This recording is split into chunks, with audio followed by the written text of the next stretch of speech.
This is David Boney. Today is the 29th of October, 2017. This is for Communications 100 and Instructor Donna Mills. I'm a child of two cultures. In reality, it's more like three. My mother is from Seoul, South Korea, while my father is from Boulder, Colorado. They met while my father was stationed in Korea in the active army. So I'm a half Korean and half American, but I was raised in a military environment, which is a culture in and of itself. This helped establish who I am as a person. I was a military brat until about the age of 5 when my family moved to Laveen, Arizona. It was a small farming community at the time on the outskirts of Phoenix, and growing up I was always the only Asian kid until about high school. I was always a bit self-conscious about that because I didn't have a strong grasp of my heritage at the time, and I never felt like an outsider because of that until high school. During high school there were other Asian kids, but I remember one incident in particular. I was hanging out with a group of them, and one of the guys that I didn't know very well looked at me and he told me, "You're an Asian. You're only a half-breed that grew up here. You can't even speak Korean." That really hit my self-esteem pretty hard at the time, because this is the first time I'd faced that kind of rejection from that group. I expected that from my white friends who would make jokes like, "Oh hey, you're Asian. You should help me with my math homework." Those kinds of jokes never really bothered me from that group because they'd made them after they'd already accepted me as a friend. And they never used that as a reason to separate me because of my race.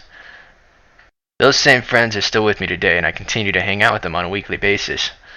We were able to communicate and have a strong friendship even after I joined the military.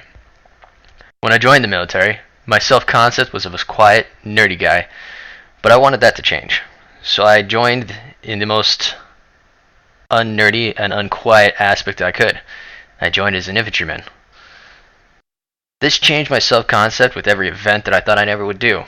Rappelling out of helicopters, jumping out of planes, getting into fights and winning.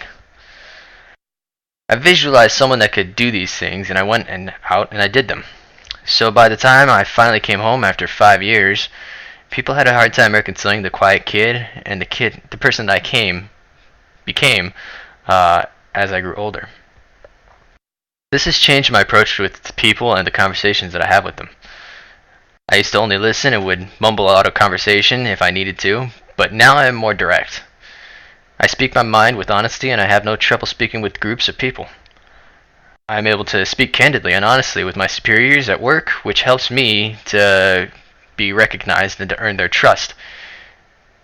I hold the confidence by projecting an outward appearance of my confidence and accomplishing tasks with competence. It has allowed for special projects to come to me because of the trust my boss hold in me, which has allowed me to become heard by our headquarters in San Francisco. Some things do not change, however. I still like to settle in for the night to play video games or read a good sci-fi fantasy book when I finish with work. And on weekends I prefer to spend time with my small group of friends at one of our houses having a good conversation about shared interest. For instance, a friend that I've kept around since high school for 14 years now came to my house last night and talked about some of his burdens.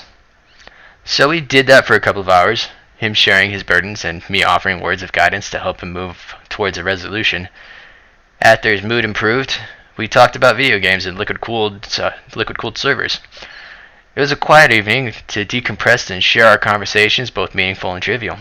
However, that is my preferred activity over going out on the weekends to establishments around town. That's a little bit about me. Thank you for your time, and I hope you had a good evening.